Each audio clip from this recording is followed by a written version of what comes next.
How to stop your autistic child with demand avoidance from having a meltdown over, well, what can feel like the smallest of things. If we've not met, my name is Jem. Good to meet you. This is a channel dedicated to my daughter with demand avoidance, hence the Demand Avoidance Diaries. And I provide insights, lessons, failures, and some success that I've had with the skills that I've acquired through my own self-study over the last few years to, I guess, get the best out of Ruby. Now in this video, I want to give you an example of a recent situation with my daughter who has demand avoidance and how I prevented a meltdown. So what can you do in the moment? That's the first part of it. That's like the tactical part. And what we are trying to do going forwards so that we can get to, I guess, a better coping mechanism for Ruby when she has a loss of control or there is a surprise, which we know can be a problem for children who are demand avoidant. Now, this example comes from a couple of weeks back whereby we was in the park and Ruby, she came off of her scooter unexpectedly. She fell over, and if you are a parent with demand avoidant children, you will know that any surprise or any loss of control can cause some really big reactions when such a child falls over. The loss of control, the bike or the scooter, even misjudging a pavement, we can see a big reaction. So why does that reaction feel so extreme, and how can we actually help our children in those moments? Well, why don't we rewind to that day? As I said, Ruby come off. It wasn't a serious accident, it was a small scratch, but to her it felt like a really big deal. So she's overwhelmed, she's panicked and crying. Now if you were walking in the park and you saw her on the floor crying her eyes out, you might think to yourself, this kid might have broken a bone. Like, what's actually going on? In this type of situation whereby we are seeing a child who is having a fight, flight or freeze response, they are not in thinking mode. So what I want you to think about as a parent, if you're dealing with a demand avoidant child, is your nervous system has, if you like, two settings, the sympathetic and the parasympathetic. Think of your sympathetic system as your body's emergency alarm. It kicks off when you feel under threat. Now, falling off of a scooter feels like a threat to a child who is demand avoidant. And the heart rate goes up. With that, the muscles tense.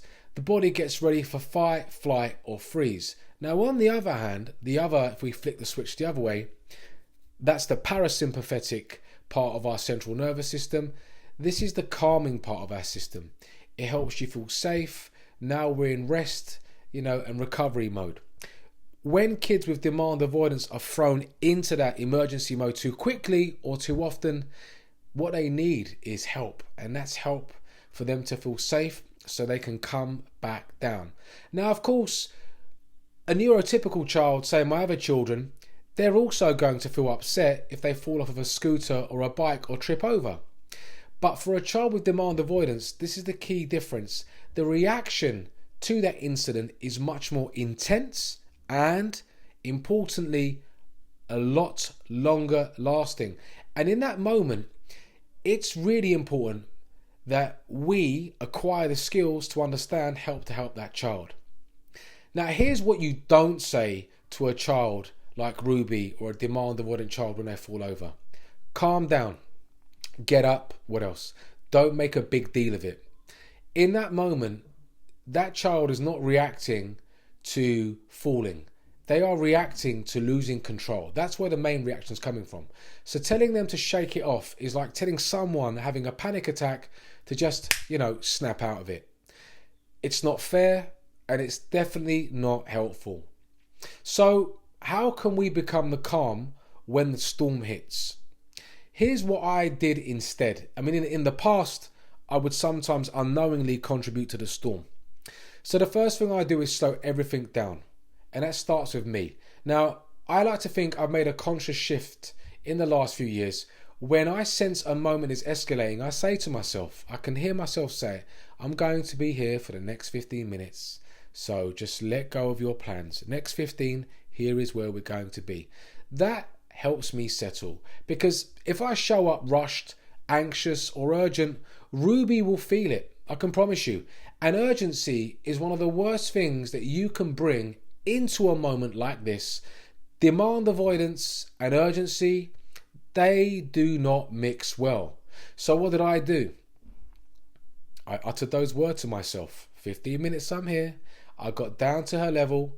I placed my hand on her back and I waited. She was crying loudly, and you would have thought the damage was really bad.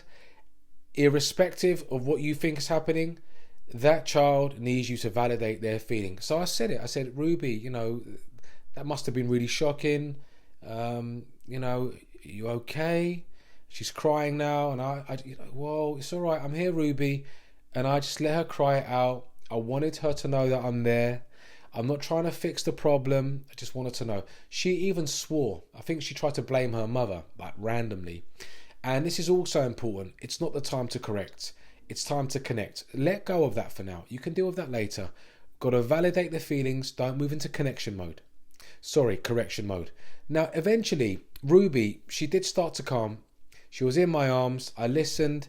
She did push back verbally when I tried to calm her down a few times. But eventually, my breathing slowed and I'm listening. It's okay that it hurts. You felt I'm here. I'm validating and I'm letting her know that she's safe. Demand avoidance is a roller coaster. Now, here's the thing that no one tells you enough about as a parent with a demand avoidant child. One day something works, the other day it falls flat, and you're left wondering, and you do feel helpless at times. What happened? I thought we figured this out. And that really is the nature of dealing with a demand avoidant child. It's unpredictable. You don't know what's going to happen. You know there are certain things that you've tried that can be helpful, but there are very few guarantees. And that's why, as parents with such children with these needs, we need to build flexibility into the way that we think about it. We really do. If we get really attached to what worked the last time, then we're going to be disappointed. We've got to stay curious. You've got to be adaptable, and you've got to be forgiving, especially towards yourself. Otherwise, your mental health will suffer because you're never going to get it right all of the time. I've had moments where I thought that I cracked it, only to find myself back at square one a week later. And you know what? That's okay. That's part of the actual work that we need to do. It doesn't mean you're doing it wrong. It means your child is growing and adapting. They're going through changes. And sometimes their needs shift as well. So, how do we make things better in the long run? How do we teach our children to get used to dealing with such a surprise of falling off of a scooter or a bike and responding better? Well, that's the question I asked. How can I help Ruby feel more in control or feel more okay with losing control the next time? In that week, watching them play one of their favourite games with her siblings is Minecraft. And in Minecraft, they're always losing control. And she doesn't get too upset about that, right? Players constantly deal with surprises. They fall into a void, like a black kind of hole where they, die in the game and come back. They get attacked, they lose progress, and then they respawn. Remember that word, because respawning really kind of set off a little bit of an epiphany in my brain.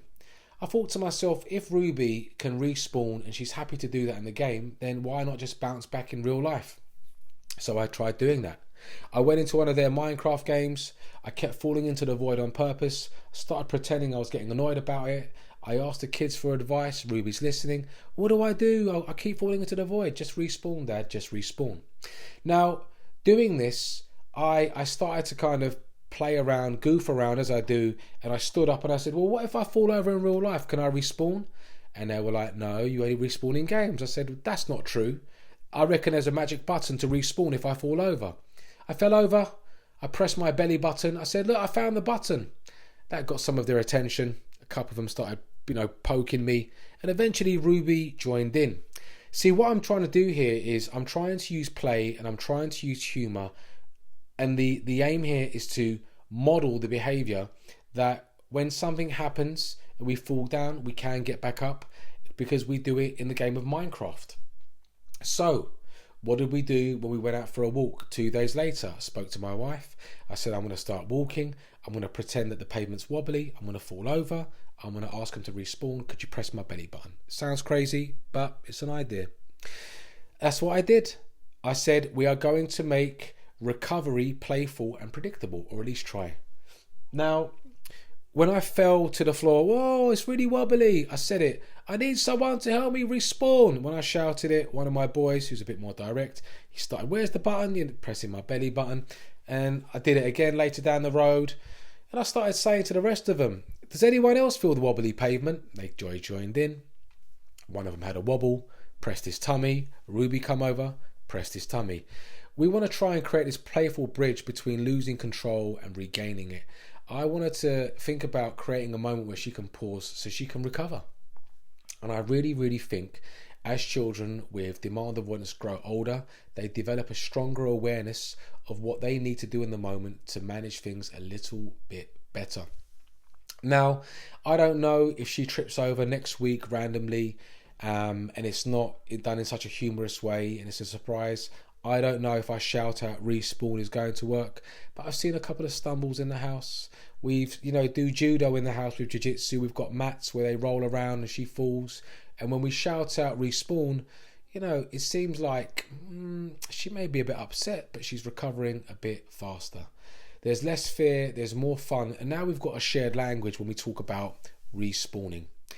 So here's what I want to leave you with, and that is just remember, whether it's falling off the skateboard or stumbling on the pavement, when an autistic child with demand avoidance loses control, don't try to correct them if they're swearing, if they're angry.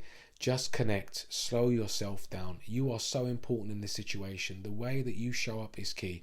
We've got to bring calm, not urgency. And you got to think about what's happening here. Demand avoidant children, you got to rebuild that safety so they can feel that sense of control. She lost the control on a scooter and that reaction was explosive because of that. Think about what they already deal with in terms of surprises and build that into what you're trying to teach them. You can come back from falling over. You can bounce back, but of course not in the moment. Gamify. In the moment, they're going to need you to help regulate and validate those feelings. And finally, you got to accept that not everything will work every time. It is a journey. I know that sounds cliche, but it is. You are not failing. Your strategy may not work in certain situations. You're learning. You are evolving with your child. And, Ruby is really my greatest teacher. So just think about that. Oh, the food's ready. Okay, I'm coming down now. Thanks for watching. If you've liked it, please do like and subscribe. And as you can hear, Ruby's waiting for me. Have a good day.